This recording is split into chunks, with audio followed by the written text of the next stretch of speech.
we're back here again at the Darkness,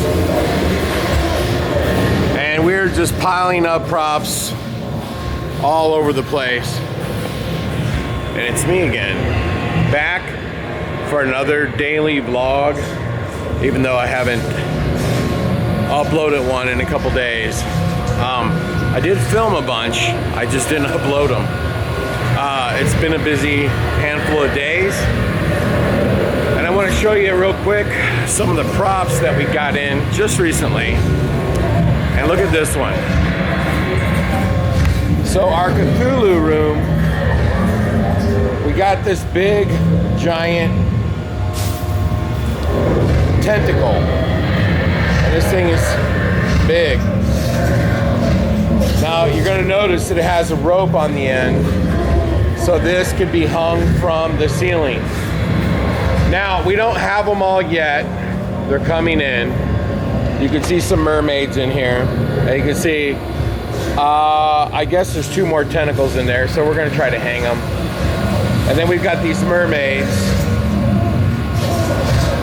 So these will be our new dead bodies in the Cthulhu coves. That's what they're gonna be. And then, these bad boys right here from Unit 70, and they are going to be for our alien escape. So that's down the road. And we're going to try to get one of these guys in. But what we're going to have to do is we're going to have to cut this base back like a foot. Now, one thing I do want to say, because we're talking about animations, and by the way, we're going to go in the Darkness and take a look. I like it if an animation vendor will weld a tab in the corners and not make the bases so big, and weld tabs in the corners so they can be lag bolted down to the floor. They don't need to be quite as big, because a haunt could also come in and lag bolt this bar to the back wall as well. So there's a lot of ways to secure it, but I would rather the bases be smaller because the haunts are all built out. So when the haunts are all built out, it's harder to get big props in. Now I'm gonna show you another thing just on the subject of animatronics. These animations typically don't work in a built-out haunt because you don't have anywhere to put them, because they shoot out way, way, way too far. I think, and this is a Poison Props, they should put this on their website. Do you want it to shoot out 1 foot, 2 foot, 4 foot, 6 foot, whatever, okay? I think most indoor haunts would take 2 feet, and that's it. Sudden, right in your face. You have enough room to put it in somewhere, and you're good to roll. Now, one of the things I really like about Poison Props is you'll notice that they put these little screw holes in there, I guess so you could bolt it down. However, I would rather a tab in that corner, weld it corner to corner, and that, like a little plate welded in that corner, and then maybe another one in that corner, another one in this corner, with a bigger hole so that you can lag bolt it down to the ground, especially when it's shooting out this far. The hole that's drilled for it is really no bigger than like a drywall screw, but it would be better if they did it that way. And I think this particular animation is better when it only shoots out maybe 2 feet for an indoor haunt. Now, if you're doing an outdoor haunt, sky's the limit, right? I think on this Doug house right here, and I'm just talking about animations, and by the way, it's a beautiful animation. I love it. It's going to be fantastic. And I have uploaded this thing to my TikTok page. We took a little video of it, and the video got it's already up to 250,000 views on TikTok. In fact, if you go to my TikTok page, it's Darkness Haunted House. We have 600 and I don't even know, 30,000 TikTok followers. That's a lot. A lot of the content that we upload is like animatronics or big animations going off or something really funny that happens. Whew. It's late. But all the videos that we upload are really simple and basic. But I wanted to talk about animatronics really quick before we go into the haunted house. There is different kinds of animations. You've got animations that make sudden noises like air cannons or banging or clanking. Those are your best animations, hands down, and they're also the cheapest if you're just looking to get a quick scare. When you look at a lot of the poison prop stuff, and then I heard there's going to be 3 or 4 more companies coming to the show with, like, you know, scare animations. You want something like it's a full figure and it happens super fast. And these animations are great.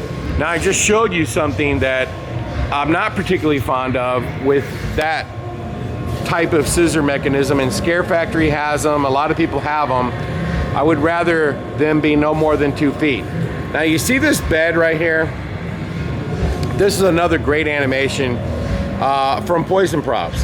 However, it would have been better if this bed would have been 6 feet long.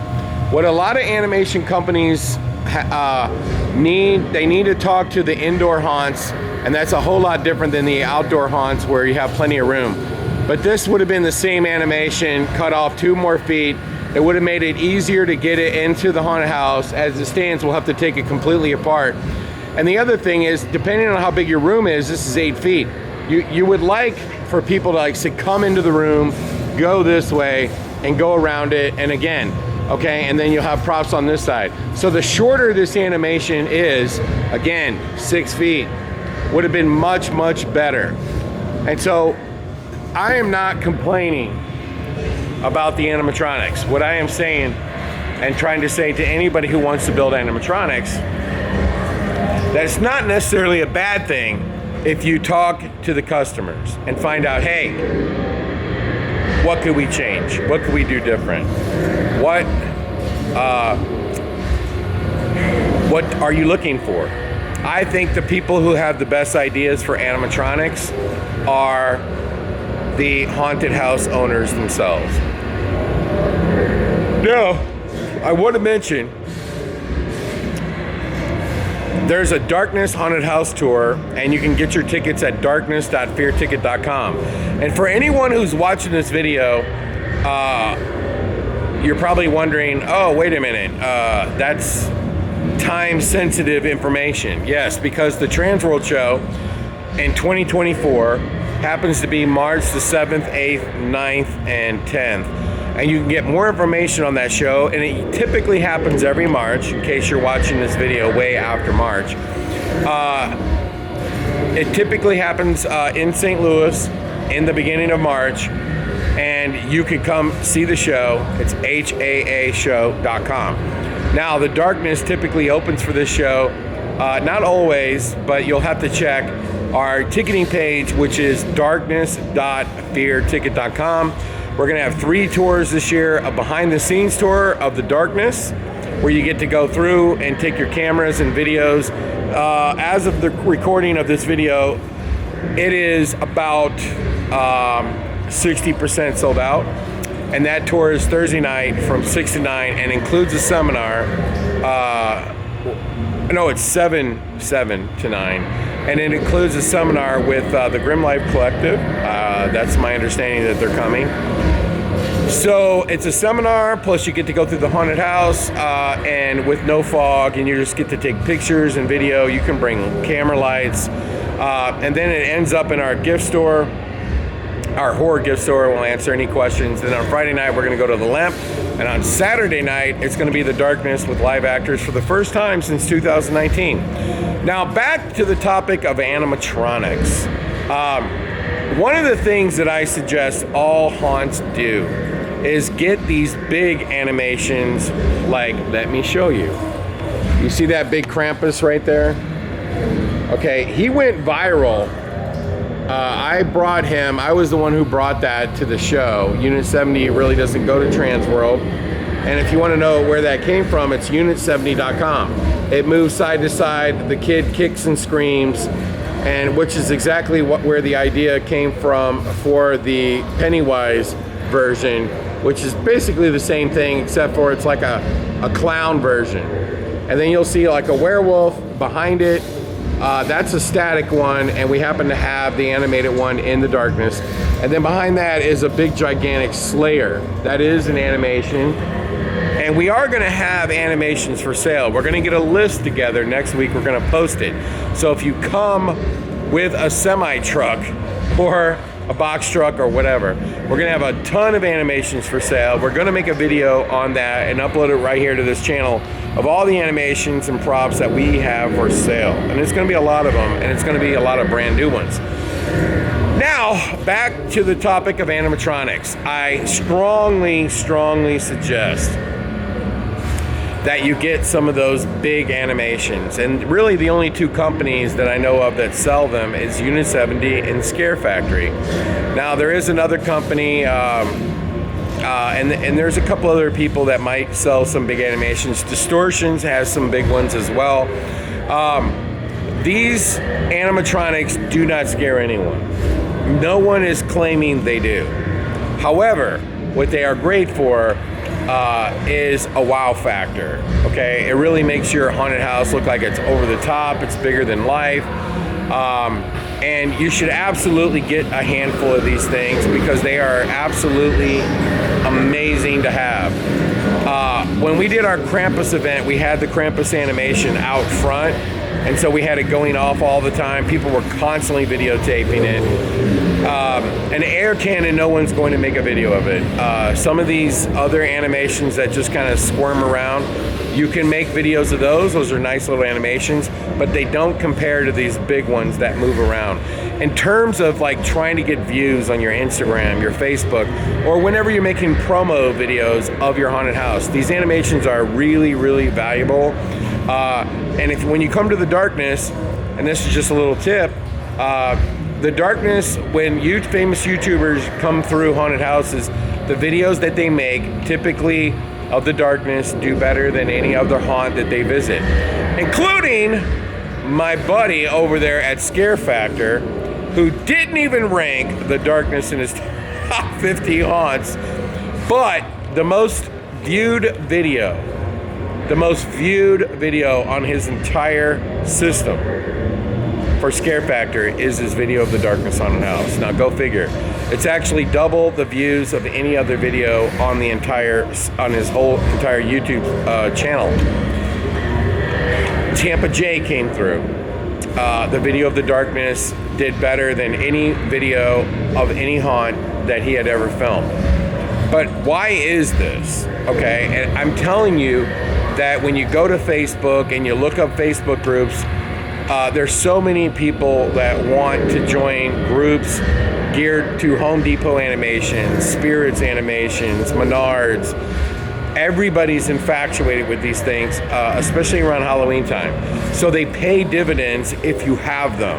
And it just so happens the darkness has a lot of them. And that is a big reason why our views on our videos are so good, because we have a lot of animatronics, specifically big ones.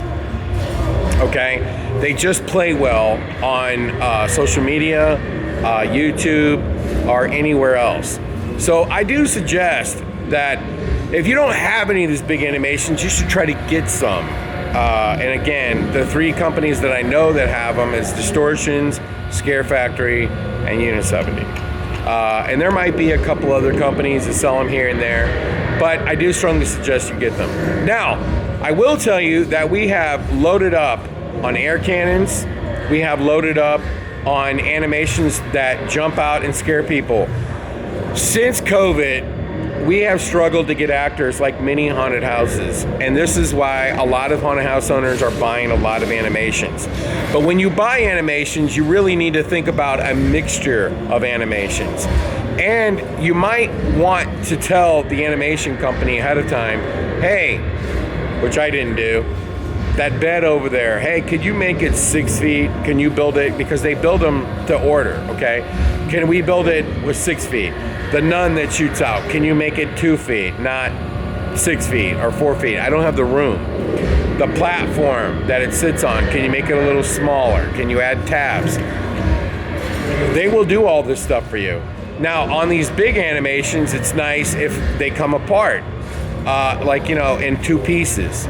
A lot of times when we get these big animations in, we have to literally cut them in half, believe it or not, and then re-put them back together, or whatever, however you want to put that, because they're hard to get in and the haunted house is already built out.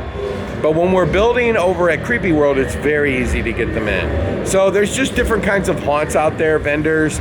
There's different kind of haunts that have different kinds of needs, and it would be nice if either the haunt communicated that to you, or you asked specifically, is this for a built-out indoor haunt or a hayride? So we can make the base a little smaller, okay? That is my tips for animatronics. I will tell you the darkness runs crazy great with like about 40 actors. We used to run with 80. If we get up to 50, it's like overkill. The darkness probably has more animatronics than any haunt in the country. We're gonna do a video on that, and we're gonna video every animatronic and count them down to see exactly how many we have. And then we're gonna challenge all the other haunts in the country to see how many they have, so we can figure out which haunt in the United States has the most animations. We might win it, I don't know. There's a couple other haunts that I know of that have a lot of animations as well. But either way, we're gonna make that video. Now, let's go in the darkness and see some of the animations we just added. And by the way, I wanna say once again, we are going to have an animatronic sale. But when you go to Transworld this year, make sure you communicate very clearly to the vendor what your situation is on your haunted house. And look at these mermaids. Now look at this animation right here. It has these tabs. You see that? That's how you would like to see all your animations. You could bolt this in upside down. And that would be nice. Because there's no rule that says an animation needs to go in a corner. It's got to go here, it's got to go there. What's wrong with bolting one above their head? Nothing. I love animatronics, and it's really helped me here at the Darkness run the haunted houses more efficiently with just the best actors.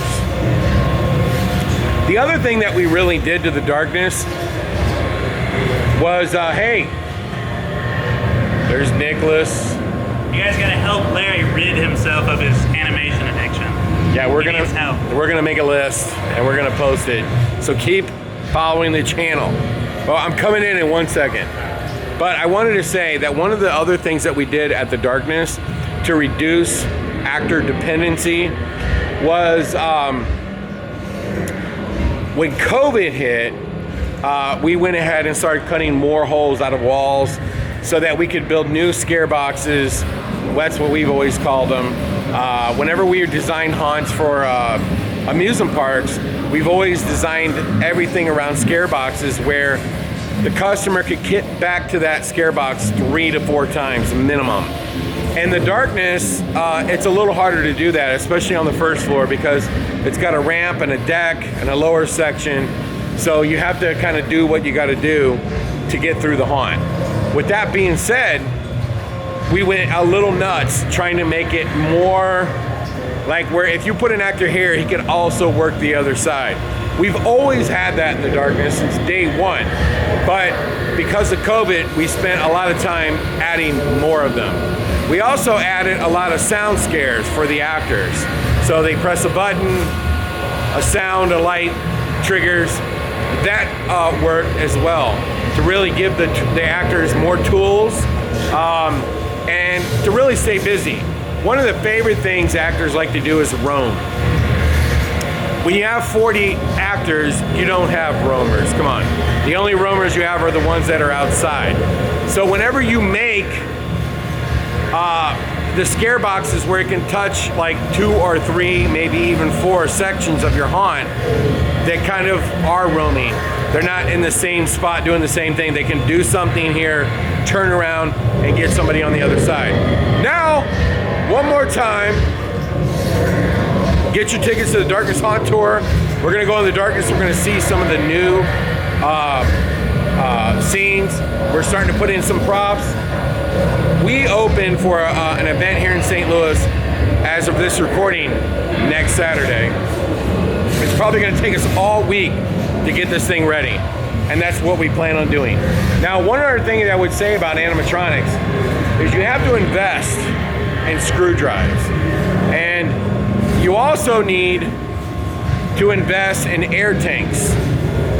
At the Darkness, we buy from Harbor Freight these 5-gallon tanks. We spray paint them black because they come yellow. And we probably have about 25 of them in the Darkness. That helps with the air problem. It really does help with the air problem.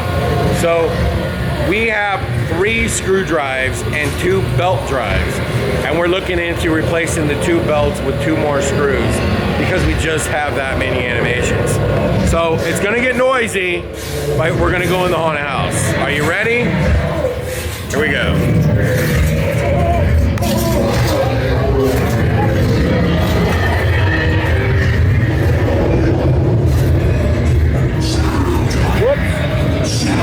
We're gonna have to do another video, so stay tuned to the channel because we're running out